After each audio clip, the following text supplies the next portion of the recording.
Very good morning to all of you. So, how are you all? सभी students कैसे हैं? बढ़िया, बहुत अच्छे. Yes, and excited for this session, everyone. सभी लोग excited हैं आज के सेशन के लिए. Great. तो आज का सेशन स्टार्ट करते हैं. Let's get started. सबसे पहले मैं फाइल अपलोड कर देती हूँ आपकी स्क्रीन पे. Just a second.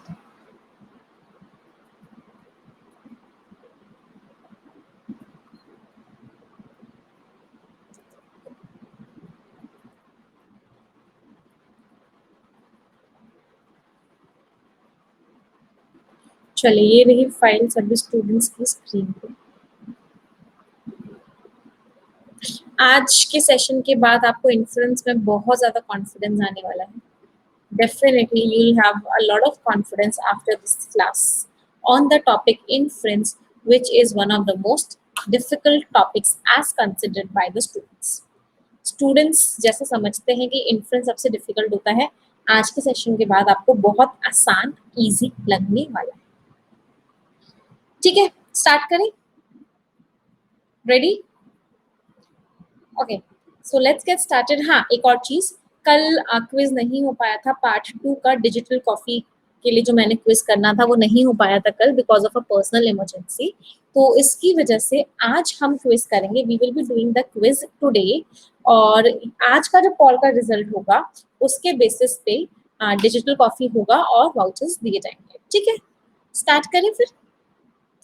ओके, सो ये रहा पहला सवाल आपकी स्क्रीन पे. This is the first question on your screen. आपको एक इन्फ्रेंस दिया हुआ है. सबसे पहले मैं समझा देती हूँ इन्फ्रेंस क्या होता है. What is an inference? Inference होता है कि आपने पैसेज को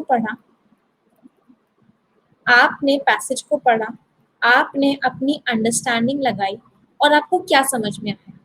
जो चीज आपको समझ में आई उसको आप बोलते हो इन्फ्रेंस. आपने पूरा पूरा पैसेज पढ़ा, आपको क्या समझ में आया अपनी अंडरस्टैंडिंग की हेल्प से, दैट इज इन्फ्रेंस. तो पहला पैटर्न जो हम करने वाले हैं उसमें हम क्या करने वाले हैं स्टूडेंट्स. मैं आपको एक इन्फ्रेंस दूंगी. You are given an inference. आपको 3 पैराग्राफ्स दिए हुए हैं. First paragraph, second paragraph and third paragraph. आपको बताना है कि ये जो इन्फ्रेंस है ये कौन से वाले पैराग्राफ का है या कौन कौन से पैराग्राफ्स का है. इन्फ्रेंस दिया हुआ है, पैराग्राफ्स दिए हुए हैं. आपको बताना है ये ऐसा कौन सा पैराग्राफ है जिससे आप ये इन्फ्रेंस को डिराइव कर सकते हो, निकाल सकते हो. स्ट्रैटेजी क्या होगी? स्ट्रैटेजी होगी कि आप इन पैसेजेस को स्किम करोगे. You will scheme these passages. आपने इन पैसेजेस को स्किम किया. जिस पैसेज में इसकी कोई बात ही नहीं हो रही, आप उसको एलिमिनेट कर दोगे. फिर आप देखोगे जिस पैसेज में इससे ऑपोजिट बात हो रही है उसको एलिमिनेट कर दोगे. ऐसे एलिमिनेट करते करते आप आखिरी आंसर तक पहुंच जाओगे. आप उस पैराग्राफ तक पहुंच जाओगे एलिमिनेट करते करते जो आपका सही आंसर है. मैं हर क्वेश्चन के लिए आपको 1 मिनट का टाइम दूंगी. 1 से 1.5 मिनट का मैं आपको टाइम दूंगी हर क्वेश्चन के लिए. एक मेरा रिक्वेस्ट है सभी बच्चों को, प्लीज मैं आपको कॉल दूंगी तो सही लेकिन रेस मत लगाना कि सबसे जल्दी बस आंसर देना है. तुक्के में रेस मत लगाना. अच्छे से क्वेश्चन को पढ़ना, समझना, सॉल्व करना और फिर आंसर देना.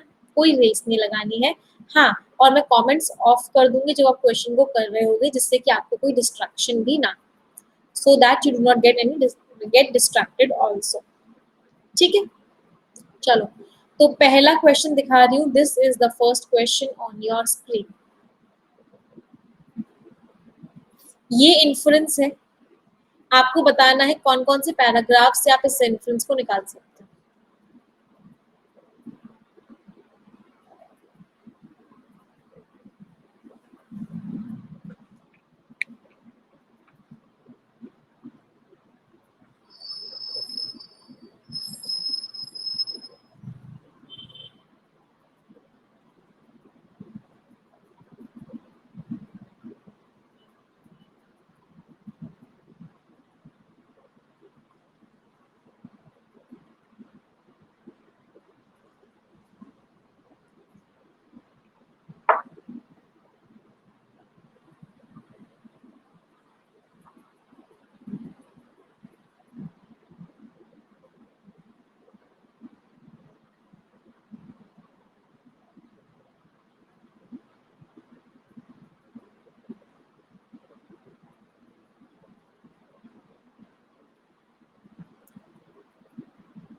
चलो देखते हैं इस क्वेश्चन को। इलेक्ट्रिकल व्हीकल्स जो है can reduce urban pollution significantly. हमारा इन्फ्रेंस क्या है कि इलेक्ट्रिक व्हीकल्स जो है अर्बन पॉल्यूशन को बहुत हद तक कम कर सकते हैं। Addressing vehicular emissions is within our grasp, but उसको एक बहुत लंबी अप्रोच चाहिए। हमें ये एमिशंस करना पड़ेगा, शेयर्ड मोबिलिटी करनी होगी, एक ही व्हीकल में बहुत सारे लोग ट्रांसफर करें, पब्लिक ट्रांसपोर्ट की बात हो रही है, शेयर्ड मोबिलिटी की बात हो रही है, कहीं भी क्या इलेक्ट्रिकल व्हीकल्स की बात हो रही है, कहीं भी इलेक्ट्रिक व्हीकल्स की बात हो रही है कि इलेक्ट्रिक व्हीकल से पॉल्यूशन कम हो सकता है, इलेक्ट्रिक व्हीकल्स यूज करने चाहिए, नहीं। इसका मतलब फर्स्ट से आप इन्फर नहीं कर सकते, you can not infer it using first one. चलो सेकंड पढ़ते हैं। दी पॉलिसी रोड मैप में 3 एलिमेंट्स होने चाहिए, ऑल्टरनेट मोबिलिटी टेक्नोलॉजीज, मोबिलिटी का मीनिंग है मूवमेंट की टेक्नोलॉजीज, स्ट्रेटेजिक ऑब्जेक्ट्स के नेगेटिव, इनेबलिंग इंफ्रास्ट्रक्चर। कहीं भी इलेक्ट्रिक व्हीकल्स की बात हुई, कहीं भी इलेक्ट्रिकल व्हीकल्स की बात हुई कि इलेक्ट्रिक व्हीकल से अर्बन पोल्यूशन कम हो सकता है, कहीं भी बात नहीं हुई। चलो थर्ड देखते हैं। प्रोडक्शन बढ़ाना होगा जीरो एमिशन व्हीकल्स का। बहुत सारी कंट्रीज ने इलेक्ट्रिकल व्हीकल्स को यूज करना शुरू कर दिया, जीरो एमिशन व्हीकल्स है उनको यूज करना शुरू कर दिया। चाइना ने तो बोल दिया है कि 10% इलेक्ट्रिक व्हीकल्स होंगे ही होंगे। नॉन पोल्यूटिंग पब्लिक ट्रांसपोर्ट है, इलेक्ट्रिक बसेस आती है, कहने से बिल्कुल बिल्कुल सही है। इलेक्ट्रिक व्हीकल्स की बात होगी। आंसर क्या हो गया? Option number only third. अब कुछ बच्चों का डाउट है कि मैम यहाँ पे ऑल्टरनेट मोबिलिटी टेक्नोलॉजीज की बात हुई है, लेकिन क्या यहाँ पे इलेक्ट्रिक व्हीकल्स की बात हुई है? क्या इसको देख के आप ये इन्फर कर पाओगे कि इलेक्ट्रिक व्हीकल से पोल्यूशन नहीं होता? यहाँ पे लिखा हुआ है दूसरी टेक्नोलॉजीज यूज करनी चाहिए, यहाँ पे लिखा हुआ है दूसरी टेक्नोलॉजीज यूज करनी चाहिए, तो क्या आप इससे ये समझ पाओगे कि इलेक्ट्रिकल व्हीकल्स यूज करने चाहिए? नहीं। फर्स्ट वाले में लिखा हुआ है शेयर्ड मोबिलिटी होनी चाहिए, पब्लिक ट्रांसपोर्ट यूज करो, लेकिन एक गाड़ी में एक जना बैठ के मत जाओ, एक गाड़ी में 4-5 जने बैठ के जाओ, दूसरी टेक्नोलॉजीज यूज करो। लेकिन कैसे आप ये इन्फो कर पाओगे कि इलेक्ट्रिकल व्हीकल्स ही यूज करो? कहीं भी नहीं है। तो what is the right answer? The right answer is option number B. चलिए अगले सवाल पर आते हैं। Let's move to the next question now, और ये रहा अगला क्वेश्चन आपकी स्क्रीन पे।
खतरनाक तो नहीं लग रही क्वेश्चंस देखने में? मैम कितने बड़े बड़े कितने खतरनाक से क्वेश्चंस लगा रहे हो। आसान लग रहे हैं, केक पॉक लग रहे हैं। अगर मेथड समझ में आ गया, स्ट्रैटेजी समझ में आ गई, स्किमिंग आती है, 3 चीजें, स्किमिंग आती है आपको, मेथड समझ में आ गया, स्ट्रैटेजी समझ में आ गई, तो आपको, आपके लिए इंग्लिश बहुत आसान है और बहुत इंटरेस्टिंग है, बहुत इंटरेस्टिंग लैंग्वेज है। चलो देखते हैं क्या लिखा हुआ है। फर्स्ट क्वेश्चन देखो, एनएचपीएस का जो डॉक्यूमेंट है उसने बहुत सारे क्वेश्चंस का जवाब नहीं दिया। एनएचपीएस का जो डॉक्यूमेंट है उसने बहुत सारे क्वेश्चंस का आंसर नहीं दिया, यही लिखा हुआ है। जो ये डॉक्यूमेंट है इसने कोई भी क्वेश्चन का आंसर नहीं, बहुत सारे क्वेश्चन का आंसर नहीं दिया। चलो, जब ये आया, क्वेश्चंस आए, ये भी डर आया, क्वेश्चंस आए, इसने कुछ को कंसर्न करने की कोशिश करी लेकिन बहुत सारों का आंसर नहीं दिया। कहने से एकदम इन्फर कर सकते हो कि जब ये डॉक्यूमेंट आया, क्वेश्चंस पूछे गए, सम ऑफ दिस कंसर्न्स, कुछ कंसर्न्स को कोशिश की गई, ट्राई किया गया। इससे मतलब ये इन्फर कर सकते हैं कि बहुत सारे क्वेश्चंस अनआंसर्ड हो गए, बहुत सारे क्वेश्चंस अनआंसर हो गए। चलो, एकदम सही है। दूसरा पढ़ते हैं। ये जो एनएचपीएस आया, ये ऐसे किया गया, इसमें ये था, इसमें ये था, इसमें ये था, ये स्कीम हुई। कहीं भी क्वेश्चंस की बात हो रही है, कहीं भी क्वेश्चंस की, कंसर्न्स की, कोई भी नेगेटिव बात हो रही है एनएचपीएस को लेकर? पूरे पैसेज को हमने स्किम किया है। ध्यान से देखना, मैंने पैसेज को रीड नहीं किया है, मैंने पैसेज की हर लाइन का मीनिंग नहीं समझा है, मैंने पैसेज को स्किम किया है। तभी मैं आपको रोज द हिंदू में बोलती हूँ स्किमिंग कितनी इंपॉर्टेंट। अगर इस पैसेज को रीड करने में लग जाओगे तो 2 से ढाई मिनट निकाल दोगे पेपर में, जबकि इस तरह के क्वेश्चंस को 1 मिनट देना है। सो कोई भी बात नहीं हुई, कोई भी क्वेश्चन नहीं पूछा गया, कोई भी क्वेश्चन नहीं उठाया गया, इसका मतलब ये जो है इसको नहीं दे सकते। तीसरा देखो, ये जो डॉक्यूमेंट आया, इसने ये बातें बोली, ये बातें बोली इस डॉक्यूमेंट ने। ये जो डॉक्यूमेंट आया, इसने ये सारी बातें बोली, ये कंसर्न्स रेस किए गए और गवर्नमेंट इन कंसर्न्स का आंसर नहीं दे पाई। ये कंसर्न्स रेस किए गए, ये क्वेश्चन रेस किए गए, लेकिन गवर्नमेंट इसका आंसर नहीं दे पाई, नॉट येट मैनेज टू। कहने से कंसर्न्स का मतलब क्वेश्चंस ही हो गया, ये क्वेश्चंस उठाए गए, ये कंसर्न्स रेस किए गए, कंसर्न्स रेस किए गए, क्वेश्चंस उठाए गए, इसका मतलब ये भी हो गया। आंसर क्या हो गया? Option number C, both first and third. First भी सही है, थर्ड भी सही है। अच्छा स्टूडेंट्स, एक इंपॉर्टेंट चीज और, इंपॉर्टेंट चीज ये है, जिन बच्चों के आंसर्स गलत निकल रहे हैं उन लोगों को परेशान नहीं होना है। हम यहाँ पे सीखने के लिए आए हैं। अगर हम ऑलरेडी चैंपियंस होते, अगर हम हमारे आंसर्स ऑलरेडी ठीक होते तो हमें सीखने की जरूरत ही नहीं होती। तो नेगेटिव नहीं होना है अगर आंसर्स निकल रहे हैं। सबसे बड़ा फोकस क्या होना चाहिए? सबसे बड़ा फोकस होना चाहिए सीख के जाना है आज इस क्लास से, इन क्वेश्चंस को करने की स्ट्रैटेजी समझ के जानी है और प्रैक्टिस करके जानी है। सीखना इंपॉर्टेंट है, कॉम्पिटिशन इंपॉर्टेंट नहीं है इस समय। What is important is learning. चलो अगले क्वेश्चन पे आते हैं। Let's move to the next question now. और ये रहा अगला सवाल आपकी स्क्रीन पे।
चलिए देखते हैं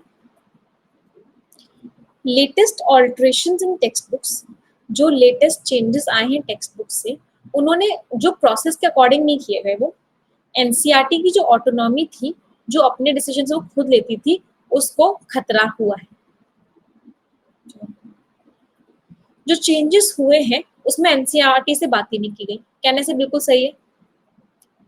लेटेस्ट चेंजेस जो हुए हैं उसने प्रोसेस को फॉलो ही नहीं किया, एनसीईआरटी से बात ही नहीं करी, एनसीईआरटी के एडवाइजर से बात ही नहीं करी। कहने से फर्स्ट में तो मुझे आगे पढ़ने की जरूरत ही नहीं पड़ी, क्लियरली समझ में आ गया कि फर्स्ट एकदम सही है। अंडरमाइन का मीनिंग होता है किसी की वैल्यू कम कर देना, किसी को इग्नोर कर देना। अगला, the fact that much of the text book material has been left alone in latest NCERT के जो चेंजेस हुए हैं, इसका मतलब क्या है कि अभी भी एनसीईआरटी देखती है अपने आप को कि उसे वो चेंजेस करने चाहिए थे। क्वेश्चंस हुए कि चेंजेस किए क्यों गए, मतलब वो चेंजेस जो है एनसीईआरटी से बिना पूछे किए गए, वो जो चेंजेस हैं वो एनसीईआरटी से बिना पूछे किए गए हैं। एनसीईआरटी की जो जो एनसीईआरटी एक ऑटोनॉमस बॉडी थी, उसके साथ उसको इन्वॉल्व ही नहीं किया गया। चलो एकदम सही है।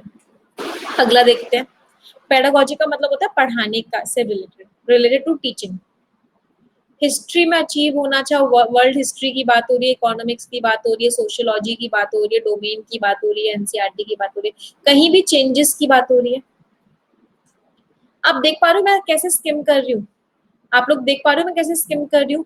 हिस्ट्री की बात, इंडियन की बात, वर्ल्ड हिस्ट्री की बात, पॉलिटिकल स्टडीज की बात, इन्वोकेशन की बात, एक्सपीरियंसेस की बात, डोमेन की बात, सोशल साइंसेस की बात। मैं मीनिंग नहीं समझ रही, मैं बस देख रही हूँ कहीं चेंजेस की बात हुई है, नहीं हुई कहीं भी चेंजेस की बात। इसका मतलब क्या हो गया, नहीं है।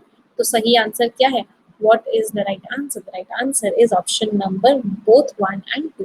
मुझे इतना 100% पता है, जो बच्चे द हिंदू में रेगुलरली आते हैं उनको ये स्किमिंग करनी आ गई। जो बच्चे रेगुलरली आ रहे हैं उनको ये स्किमिंग करनी अब तक तो आ गई होगी, हमने इतनी क्लासेस की है स्किमिंग की। और रोज करवाऊंगी मैं आपको, जब तक एग्जाम नहीं रहता जब तक मैं आपको स्किमिंग की प्रैक्टिस करवाऊंगी, क्योंकि सबसे ज्यादा इंपॉर्टेंट यही है स्किमिंग।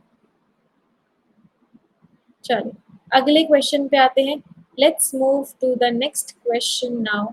और ये रहा अगला सवाल आपकी स्क्रीन पे।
चलिए let's look at this question now. इस क्वेश्चन को देखते हैं। क्योंकि पॉलिसी मेकिंग और इम्प्लीमेंटेशन को स्पेशलिस्ट चाहिए, लेटरल एंट्री जो होगी ब्यूरोक्रेसी में वो एक अच्छा आइडिया। मतलब आप लेटरल एंट्री करवाओ, लोगों को लेके आओ डायरेक्टली भी इन सर्विसेज में। यूपीएससी सिस्टम अलग अलग बैकग्राउंड से लोगों को लेता है। आईएएस स्कीम जो पोस्टिंग होती है ये कॉम्पिटेंसी को ज्यादा देती है, स्पेशलाइज स्किल्स की जरूरत नहीं होती। कॉम्पिटेंसी की ज्यादा जरूरत होती है, स्पेशलाइज स्किल्स की कम जरूरत होती है। और यहाँ पे लिखा हुआ है स्पेशलाइज स्पेशलिस्ट चाहिए, कहने से बिल्कुल ऑपोजिट लिखा हुआ है। कहना से बिल्कुल ऑपोजिट लिखा हुआ है। This means by the time a bureaucrat attend seniority, जब तक कोई सीनियर बनता है उसने इतनी जगह जगह काम कर लिया होता है कि उसके पास वो स्किल्स आ जाती है। तो पैराग्राफ क्या कह रहा है कि आपको लेटरल एंट्री की जरूरत नहीं है। आप बिल्कुल स्टार्टिंग से ही उसको ऐड करो, जब तक वो बाकी सारे डिपार्टमेंट्स में सर्व कर लेगा तब तक उसके पास ऑटोमेटिकली वो स्किल आ जाएगी। आपको स्किल्ड लोगों को अलग से लेके आने की, स्पेशलाइज्ड लोगों को अलग से लेके आने की जरूरत नहीं है। ऑपोजिट लिखा हुआ है इससे जस्ट। क्या ये बात समझ में आई? बिल्कुल ऑपोजिट लिखा हुआ है। चलो, इसका मतलब फर्स्ट वाला तो नहीं हो सकता। सेकंड देखते हैं। The center's decision to make possible lateral entry of talented and motivated Indian nationals into the senior levels is a much needed reform. पहली सेंटेंस ने वही बात कर दी कि भाई चाहिए लेटरल एंट्री। क्या चाहिए? चाहिए लेटरल एंट्री, बहुत जरूरी है lateral entry. It is a much needed reform, we want it. Second में तो क्लियरली वही बात हो रही है। सेकंड में तो क्लियरली वही बोला गया है। चलो थर्ड चेक करते हैं। गवर्नमेंट ने बहुत कभी कभार ही बाहर से टैलेंट को लेके आई है। यूपीए गवर्नमेंट ने इनको किया था रिक्रूट। हमें एक्सपर्ट्स की रिक्वायरमेंट है। जो रिकमेंडेशन है इसने बोला, इसकी जो उसने बोला कि ऐसी एंट्री होनी चाहिए, इसको अभी तक अटेंशन पे नहीं की गई। लेकिन ऐसा कहीं भी नहीं लिखा हुआ कि ये गुड आइडिया है। ऐसा कहीं भी नहीं लिखा हुआ कि ये एक अच्छा आइडिया है। कहना ऐसे ये भी नहीं हो सकता। This also cannot be the right answer. So what is the right answer? The right answer is option numbers only two. सही आंसर क्या है? अननीडेड का मतलब होता है कोई भी अटेंशन पे ना करना। कोई भी अटेंशन पे नहीं करना। बच्चे ये एसबीआई पीओ मेंस लेवल है। This is SBI PO mains level. और अगर आपको ये केक वॉक लग रहा है तो आप समझ सकते हैं कि आपकी इंग्लिश कितनी इंप्रूव हो चुकी है।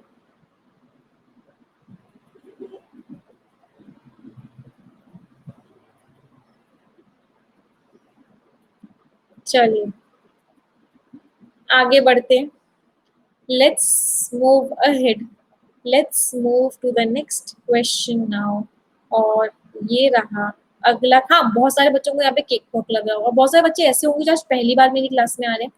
कितने बच्चे यहाँ पे ऐसे हैं जो पहली बार मेरी क्लास में आ रहे हैं? उनको थोड़ा सा मुश्किल लग रहा होगा। उनको थोड़ा सा मुश्किल लग रहा होगा। हाँ, बट रेगुलर आते आते आपको भी डेफिनेटली बहुत इजी लगने लग जाएगा। चलिए आगे बढ़ते हैं। अगले क्वेश्चन पर आते हैं। Let's move to the next question. जितने बच्चों की फर्स्ट क्लास है, welcome to the class everyone. Welcome to the process of making English the easiest language.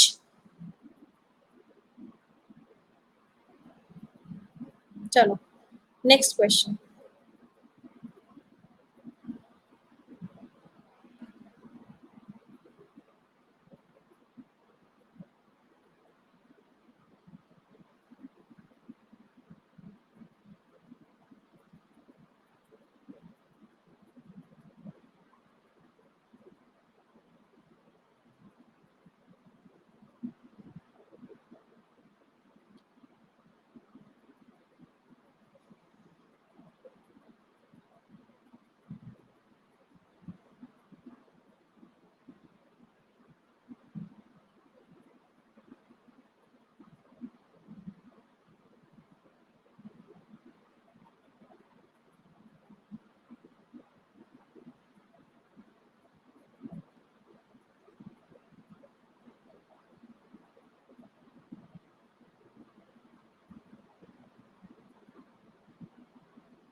कहीं भी एसबीआई की बात ही नहीं हो रही। स्किलिंग का फायदा समझ में आया, आपको रीड करने की जरूरत नहीं पड़ी, आपने बस देखा कहीं भी एसबीआई का नाम ही नहीं है, तो इन्फ्रेंस एसबीआई से कैसे निकाल सकते हैं? इन्फ्रेंस कैसे निकाल सकते हैं एसबीआई का जब कहीं भी नाम नहीं है? तो आंसर क्या हो गया? नन ऑफ दिस, इनमें से कोई भी आंसर नहीं है कि को किसी भी सेंटेंस का इन्फ्रेंस ये नहीं हो सकता। चलो अगले क्वेश्चन पे आते हैं, let's move to the next question now.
चलिए let's see this question now.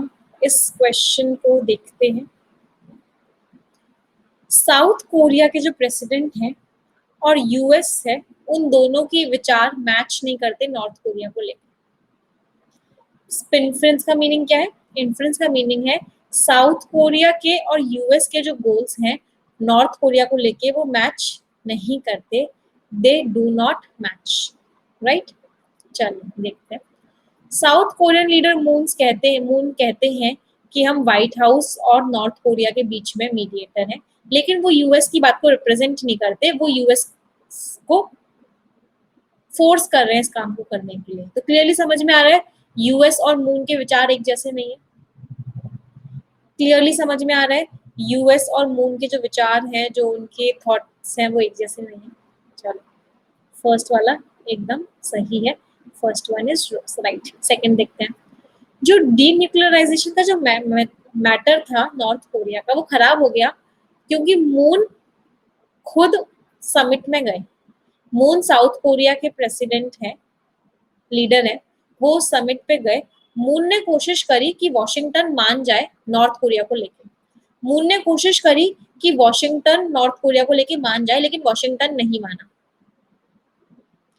Washington north Korea को लेके मान जाए लेकिन नहीं माना, कहने से इसका मतलब क्या है? मून के विचार और वॉशिंगटन के विचार अलग अलग हैं। मून के विचार और वॉशिंगटन के विचार ऑपोजिट हैं नॉर्थ कोरिया को लेके। चलो एकदम सही है। यहाँ पे सिर्फ नॉर्थ कोरिया और अमेरिका की बात हो रही, कहीं भी साउथ कोरिया की या मून की बात ही नहीं हो रही। कहीं भी साउथ कोरिया की या फिर मून की कहीं भी बात ही नहीं हो रही। इसका मतलब ये तो आंसर हो ही नहीं सकता। So what is the right answer? The right answer is option number D, both first and second. Both first and second answer. अब आप बोलोगे मैम आपने तो यहाँ पे जनरल अवेयरनेस लगा दी, इंग्लिश में तो जीए लग गई कि मून जो है वो साउथ कोरियन लीडर है।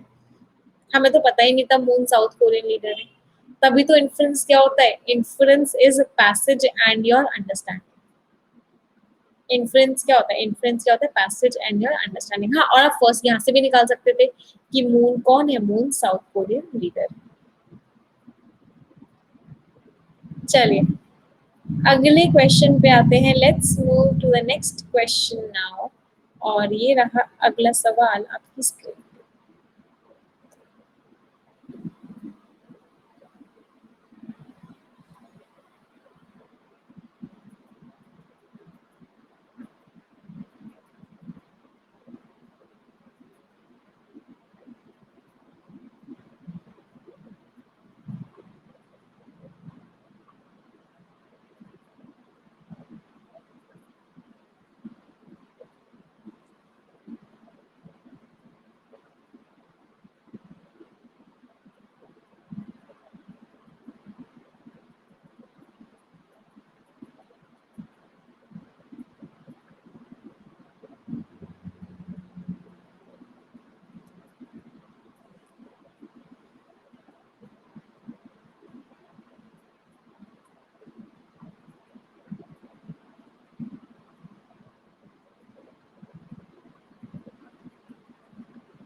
Banks need to step up the digital game. इसका मतलब क्या हो गया, बैंक्स को डिजिटल होना पड़ेगा, बैंक्स को डिजिटल होना पड़ेगा। पढ़ते हैं, डिजिटल प्लेटफॉर्म बढ़ते जा रहे हैं, मार्केटिंग, डिजिटल मार्केटिंग बढ़ती जा रही है, डिजिटल ब्रांड इमेज बनानी पड़ेगी, कस्टमर अडॉप्शन करना पड़ेगा, जो ऑनलाइन ट्रांजैक्शन यूज कर रहे हैं, डिजिटल परचेज कर रहे हैं, तो भी बैंक्स को तो डिजिटल होना पड़ेगा। इसका मतलब क्या है, बैंक्स को तो डिजिटल होना पड़ेगा।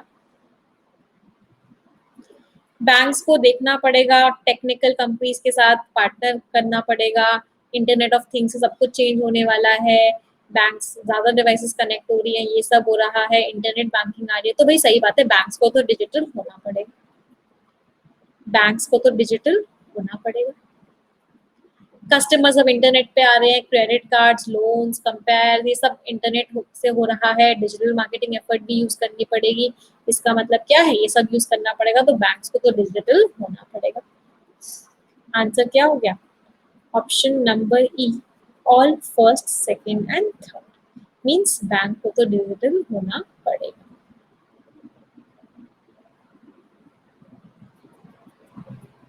सेकंड में डिजिटल की बात की बच्चे, फिनटेक क्या होता है, टेक्नोलॉजिकल कंपनी।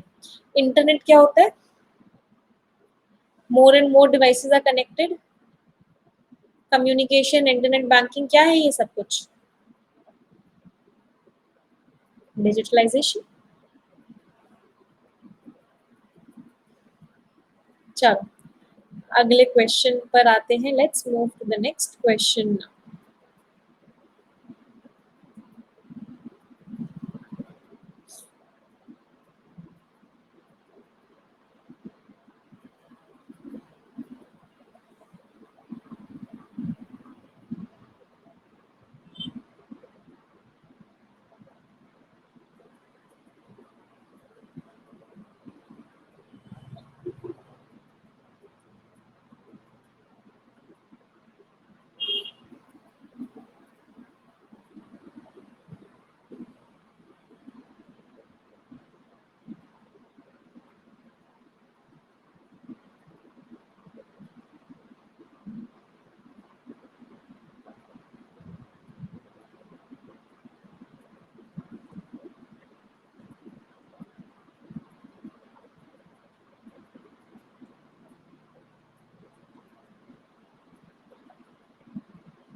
अब तो हलवा हो गए, अब तो क्वेश्चंस एकदम ही हलवा हो गए, बहुत आसान हो गए।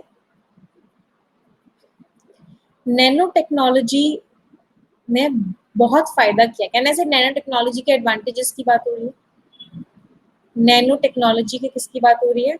नैनो टेक्नोलॉजी के एडवांटेजेस की बात हो रही है। चलो बेनिफिट्स की बात हो रही है अभी, बेनिफिट्स की बात हो रही है, बेनिफिट्स की बात हो रही है, बेनिफिट्स की बात हो रही है, सही है। सिंप्लीफाई कर दिया डिसीज को, नैनो टेक्नोलॉजी ने, बेनिफिट्स की बात हो रही है। प्रॉमिस शो कर रहा है, एडवांटेजेस हैं, बेनिफिट्स की बात हो रही है, सब में बेनिफिट्स की बात हो रही है। आंसर क्या हो गया? What is the right answer? The right answer is option number सब जगह बेनिफिट्स की बात हो रही है।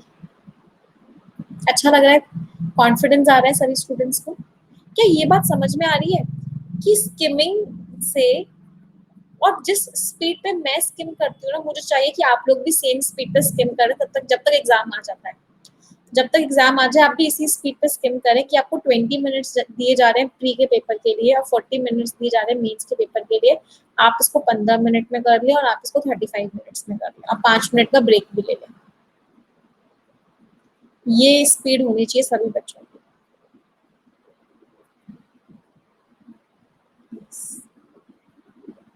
चलिए अगला क्वेश्चन करते हैं। Let's look at the next question now.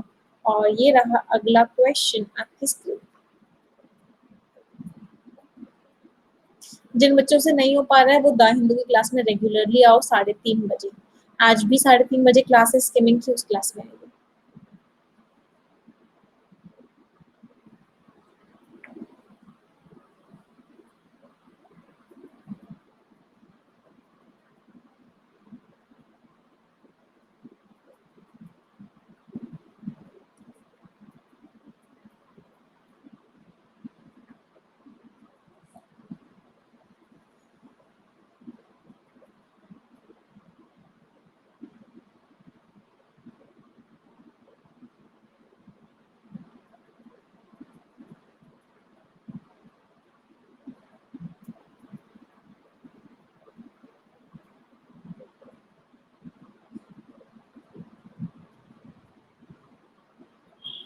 थोड़ा सा डिफिकल्ट क्वेश्चन है, अच्छे से पढ़ना।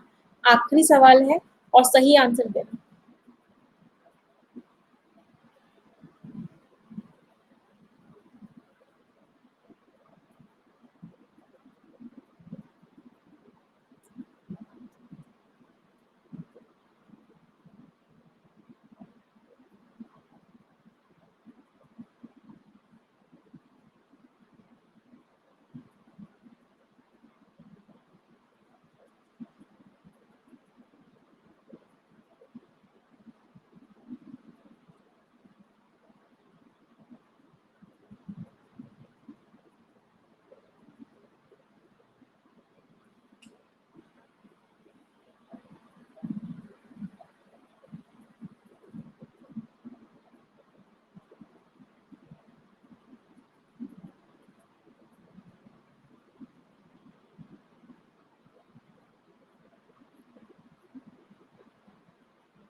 चलिए लेट्स सी।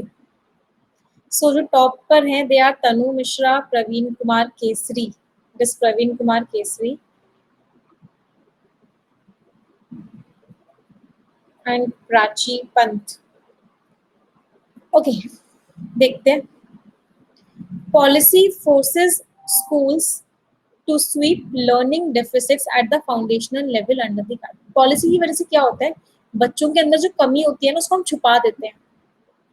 बच्चों के अंदर जो कमी होती है उसको हम छुपा देते हैं, तो कहने से पॉलिसी की बुराई हो रही है, पॉलिसी के नेगेटिव इम्पैक्ट्स की बात कर रहे हैं। पॉलिसी के हम नेगेटिव इम्पैक्ट्स की बात कर रहे हैं, पॉलिसी की बुराइयां कर रहे हैं कि पॉलिसी से क्या होता है, बच्चों की कमियों को छुपा देते हैं। पॉलिसी है कि किसी बच्चे को फेल नहीं कर सकते, बच्चा सीख ही नहीं पाता, कोई उसे को पता है कि हम फेल ही नहीं हो सकता, हम फेल ही नहीं हो सकते, इसकी वजह से वो कुछ भी सीख नहीं पाता है।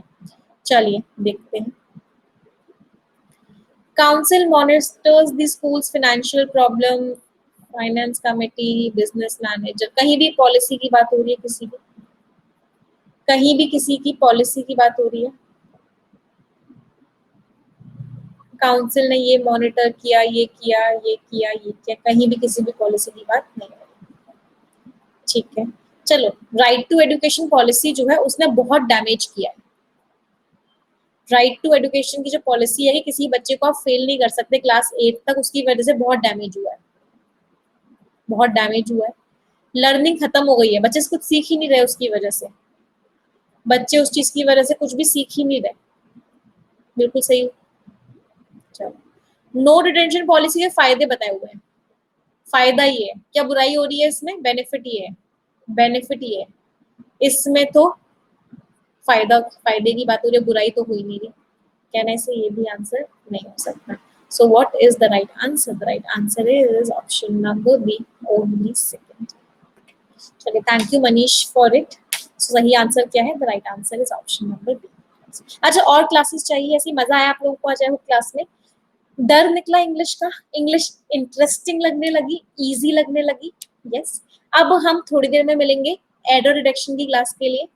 10 बजे हमारी एडो रिडक्शन की क्लास शुरू होगी, मोस्ट इंपॉर्टेंट क्लास।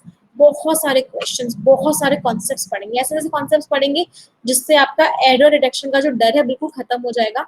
10 बजे ये क्लास शुरू होगी, it will start at 10 AM। अगली इंपॉर्टेंट बात, मेरी क्लासेस अनअकैडमी पे सुबह 6:30 बजे और 9 बजे होती है। अगर आप SBI PO दे रहे हैं इस साल, आप क्या प्लानिंग है, आप बैंकिंग एग्जामिनेशन की तैयारी कर रहे हैं या किसी भी एग्जाम की तैयारी कर रहे हैं, तो आपको बेस्ट से बेस्ट फैकल्टीज के गाइडेंस की जरूरत है। डेफिनेटली मेरी जो क्लासेस का पूरा स्टडी प्लान ये है। आपको मैं एक चीज करवा रही हूँ, complete English, descriptive, complete practice, reading and skimming, ado reduction, vocabulary, mock test, आपको सारी की सारी चीजें मिलेंगी। तो जितने भी स्टूडेंट्स ऐसे हैं जिन्होंने अभी तक अनअकैडमी सब्सक्रिप्शन नहीं लिया हुआ है, गो अहेड, टेक इट। 24 महीने का लोगे तो सबसे फायदे में रहोगे, क्योंकि सबसे सस्ता ये वाला पड़ेगा, सबसे सस्ता पड़ेगा, 200 कुछ रुपए पर मंथ पड़ता है, 6480 का पड़ेगा। 10% डिस्काउंट कैसे मिलेगा? निमिषा कोड को यूज करके। अगर आप इस कोड को यूज करोगे निमिषा, तो आपको 10% का डिस्काउंट भी मिल जाएगा। NIMISH। 24 मंथ्स का लेना या फिर 12 मंथ्स का लेना। कोई भी डाउट हो, कोई भी क्वेरी हो, तो आप हमें इस नंबर पे पूछ सकते हो। नंबर क्या है? 9953592800। This is the number. ठीक है, चलिए, तो 3 सेंटेंसेस सभी लोग मिलके बोलेंगे, 1 2 3 and go. English is a very easy language. I am very good at English and I will definitely get my dream job. Thank you everyone, bye bye, take care, stay blessed, tata. हाँ मनीष, मैंने आपका message पढ़ लिया है, मुझे पता है Unacademy से जो भी कॉल आता है आपके पास, किसी भी स्टूडेंट के पास, इंग्लिश के लिए मेरा नाम ही सजेस्ट किया जाता है, क्योंकि फीडबैक मेरी क्लासेस का सबसे अच्छा है। और ये चीज आप लोगों को भी फील हो जाएगी, आप 3-4 क्लासेस में रेगुलरली आओगे, कि आपको इंग्लिश बहुत ही ज्यादा आसान लगने लग जाएगी। चलिए, तो अब हम 10 बजे मिलेंगे। Now we will meet at 10 AM for error detection class. ठीक है, चलिए, bye bye everyone and thank you.